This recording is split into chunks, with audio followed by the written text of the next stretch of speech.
আমি জান, রিপনকে তো আমি শাকিল আর সিনহার ওখানে রেখেছিলাম। কখন যে ওরা বাইরে বেরিয়ে গেছে আমি তো কিছুই জানতাম না। তুমি জানতে না মানে? তুমি শাকিলকে আগে সাবধান করে দাওনি কেন যে রিপনকে তোমাকে না জানিয়ে যেন বের হতে না দেয়?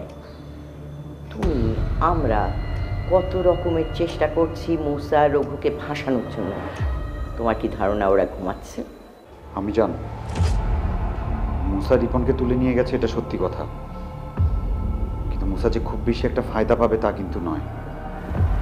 কারণ ইতোমধ্যে রিপন কিন্তু পুলিশকে বলেছে যে সে নিজের চোখে মুসাকে কবিরকে খুন করতে দেখেছে। এই মুহূর্তে পুলিশের টার্গেট একমাত্র মুসা। ছোট বেটা, মুসা যদি রিপনকে মেরে ফেলে তাহলে কিন্তু আমাদের সমস্ত প্ল্যান ভেস্তে যাবে। মুসার বিরুদ্ধে সাক্ষ্য দেওয়ার আর কেউ থাকবে না। তার মধ্যে যদি পুলিশ তদন্ত নিয়ে এগিয়ে গিয়ে তোমার সন্ধান পেয়ে যায়, তাহলে তোমাকে প্রথম থেকেই বলেছিলাম সাবধানে এগোবে। পুলিশের কাছে সমস্ত মার্ডারই খুবই গুরুত্বপূর্ণ। কবির বস্তির সাধারণ মানুষ হতে পারে, তাই বলে কি পুলিশ তার দায়িত্ব পালন করবে না, গুরুত্বের সঙ্গে নিবে না এই মার্ডার? আমি জান, পুলিশের কাজ পুলিশ করবে, এটাই তো স্বাভাবিক। আপনি টেনশন করছেন কেন সেটা আমি বুঝতে পারছি, কিন্তু মুসা বেশি দূর আগাতে পারবে না। আমি মুসার হাত থেকে রিপনকে ঠিক মতো আবার ছিনিয়ে নিয়ে আসবো। ছোট বেটা, একটা খুন গোপন করতে গিয়ে 10টা খুন করে হাত ময়লা করো না। এখন যদি রিপনকে দিয়ে মুসা তোমার বিরুদ্ধে সাক্ষ্য দেয়, তাহলে তো সারা জীবনের জন্য ফাঁসির দড়ি তোমাকে তাড়া করবে। এখন বুঝেছ সময়ের প্রয়োজনে কোন মানুষটা প্রয়োজনীয় গুরুত্বপূর্ণ হয়ে ওঠে? বুঝেছ? আমি জান, এখন আমি কি করব? আমার মাথায় তো কিছুই ঢুকছে না।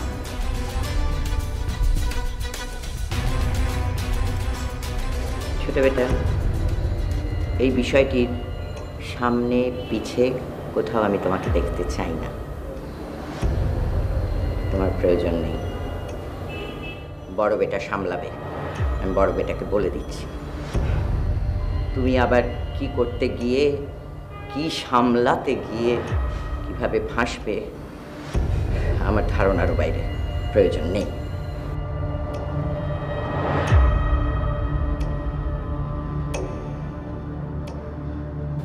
মুসা, আজকে তোর কারণে আমি যেন আমার গায়ে হাত তুলেছে, এর বদলা আমি নেবই।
আমি ওই বেটা শাকিল, হ্যাঁ তোকে ডব দিয়া রিপন রয়ে গেছে গা।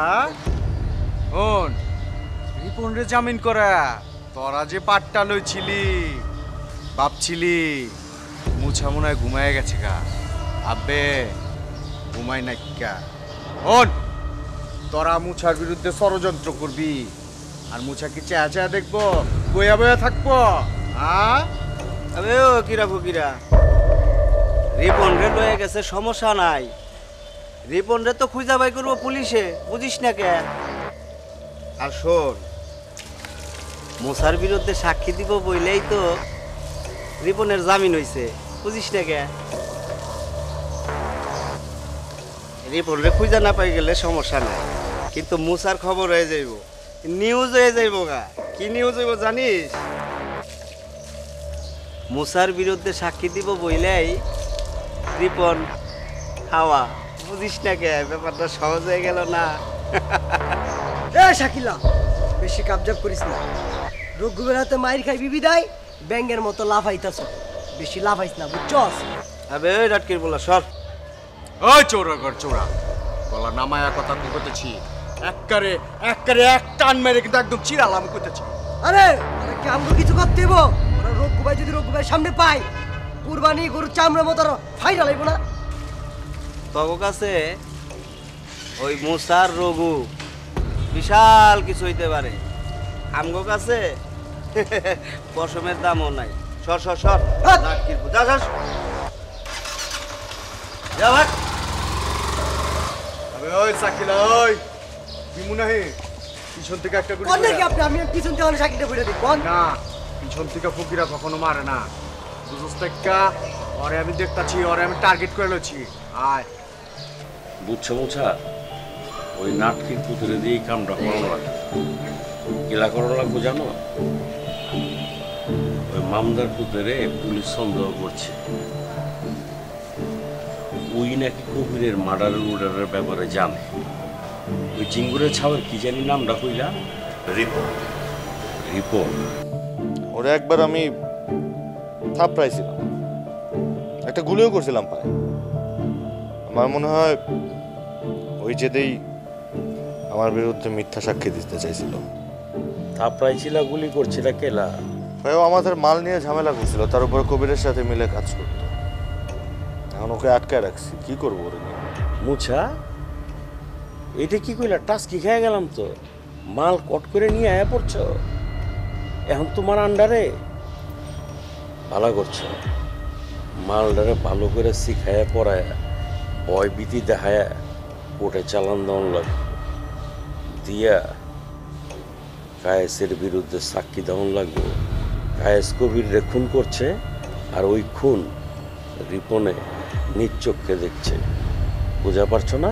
কিন্তু ভাই ও তো ভয় পেয়েছে, এখন উল্টাপাল্টা কিছু করে ফেলবে না তো?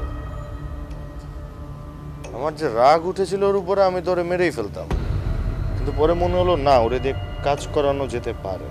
ঠিকই কইছ, তোমার মগজ বালাকামি করছে। ওরা সুন্দর মতো কবির খুনের একটা কাহিনী বানায় দাও, ওইটা যায় উঠে কইব। তুমি আমি বানাইলে হইব না কোলাম।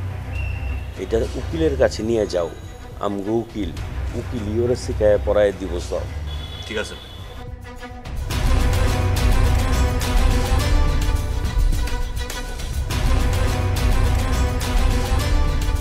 মুছারে ফাঁসাইবার চায়। আবে ঝিঙ্গুরের ছাও কায়েস, এইবার তো তুই ফাইসে যাবি।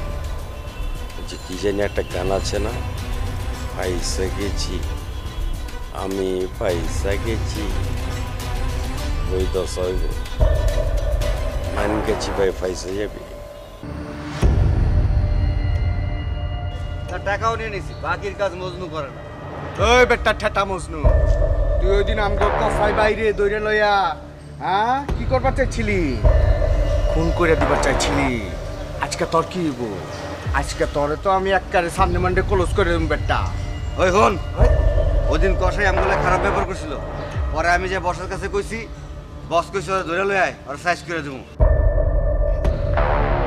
ওই বেটা, তুই বাইরে সাইজ করবার চাইছিলি, আজকে তোরে বেচাইজ করে লামু। ওই দর রে, দর কই যাচ্ছি। ওই ছাড় করে দিলাম।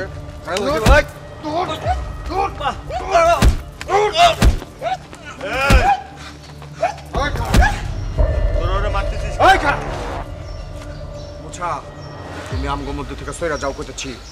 আমগো ব্যাপার আমগো দেখতে দাও, আমরা মজদুরারে যা করি করতাছি। আর যদি না সরি? বুঝতাছো না?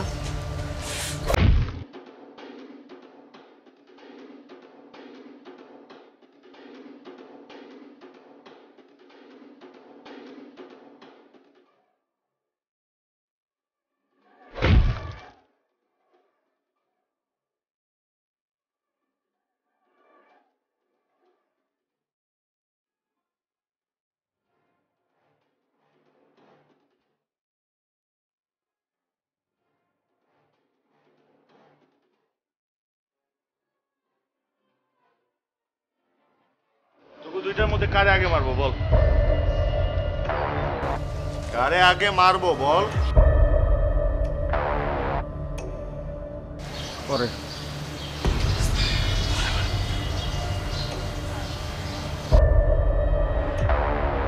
পরে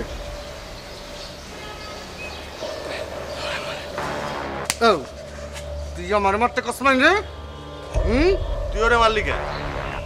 ওই মার তুই ওরে। তুই নাগালি বেড়া এই বুঝ না, ওরে তুই না দে, আলগায় দে। মার মার হয়েছে না মার।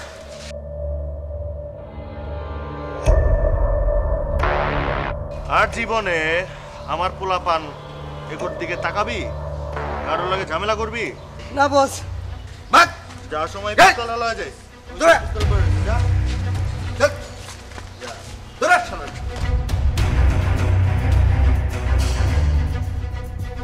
বুঝি না বুঝলো, তুই এগোর কাছে মাইর খা, হ্যাঁ? তা হইল চল। ওই নাটকির পো মুছা করছে, তুই আমারে বললি? ভাই মুসার পিস্তল টাকাইছি কপালে ভাই, এলাকা আমি আপনার মারছি ভাই, যদি গুলি করে দিত ভাই। মান ভাই, ভাই আপনি আমার মারেন ভাই, আমি আপনার গায়ে হাত রয়েছি ভাই, বুঝতে মান ভাই, ভাই মারেন।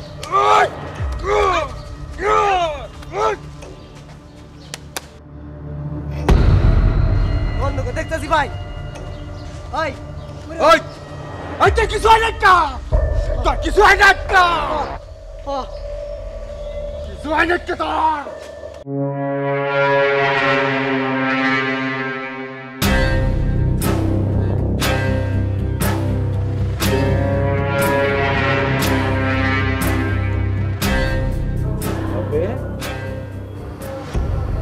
তোর বুকের পাটা দিকে তো আমি টাস্কি খেয়ে গেলাম, আমার কাছে আয়া পড়ছো? আমি জানি আমি তোমার এখানে এলে তুমি আমার কোনো ক্ষতিই করতে পারবে না।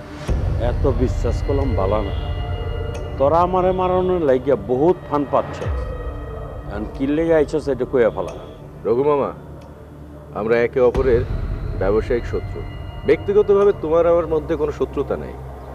আর তুমি আমার আম্মি জান রে বুবু বলে ডাকো। এত বয়ান দিস না, কে ডাকারে কি কয়ে ডাকে এটা আমার শুনুন লাগবো না, কি কইবার আছস কস না খেলা।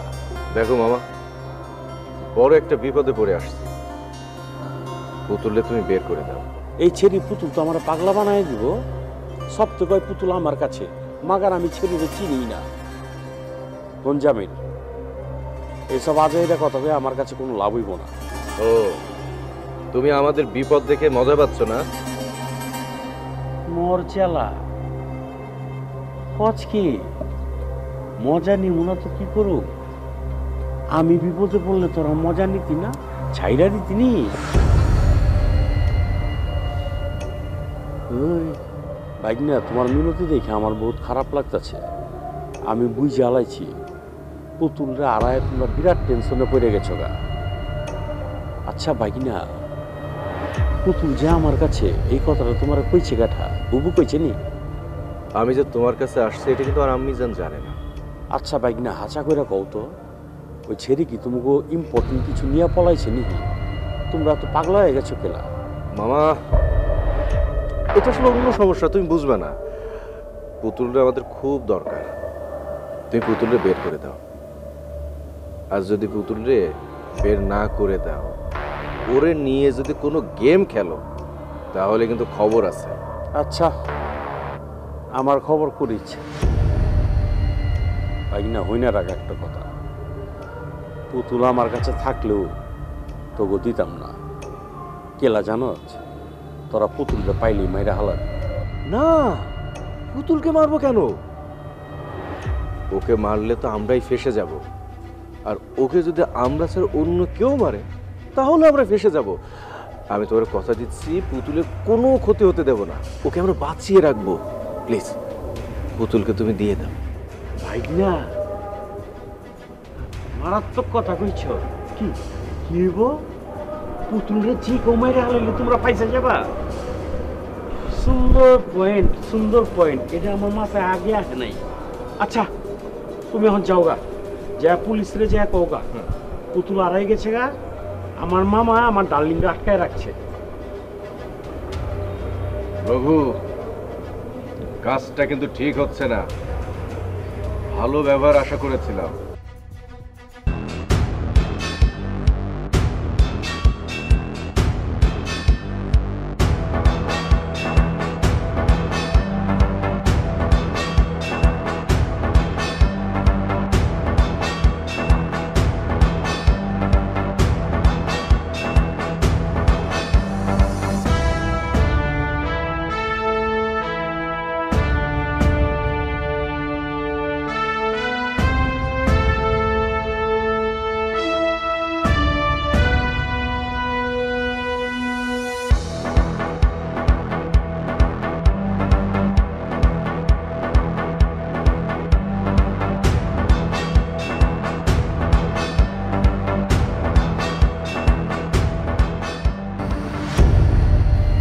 বলতে চাস তুই?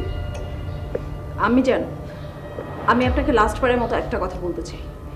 আপনার বড় বেটাকে বলে দিবেন ও যেন আমার গায়ে আর হাত না তুলে।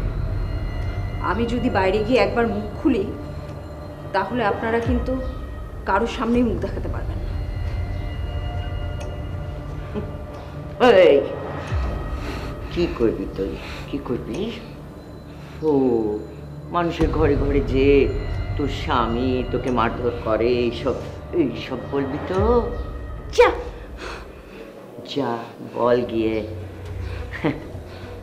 মানুষ তো এতই বোকা, তোর কথা গেলার জন্য বসে আছে। হ্যাঁ, তাও আমাদের মতন পরিবার সম্পর্কে তুই বলবি আর সবাই হ্যাঁ একেবারে আপ্লুত হয়ে সব বিশ্বাস করবে, তাই তো?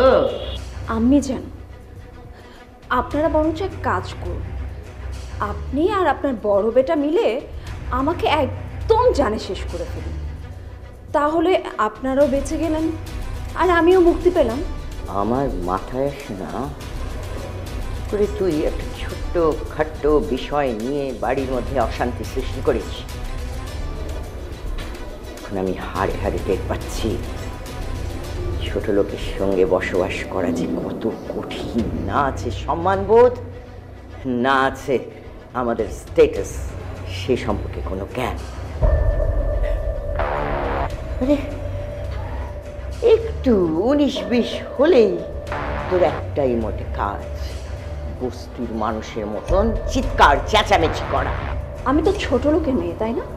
ছোট লোকের মেয়ে দেখেই তো আমাকে নিয়ে এসেছে, যেন দিনের পর দিন আপনাদের অত্যাচার আমি সহ্য করতে পারি। আর আপনারা তো হাই সোসাইটির হাই প্রোফাইলের মানুষ, তাহলে আপনারা কেন দিনের পর দিন আমার গায়ে হাত তুলছেন? কোন হাই সোসাইটির হাই প্রোফাইলের মানুষ তার ঘরের বউয়ের গায়ে হাত তুলে? যেমন আপনি তেমন আপনার বড় বেটা। এক কাজ করুন, আপনি যান, আপনার বড় বেটা যেহেতু আমাকে বিয়ে করেই ফেলেছে, আপনি যেহেতু এই ঘরে আমাকে নিয়েই এসছেন, এক কাজ করুন, আমাকে এখন মুক্ত করে দিন।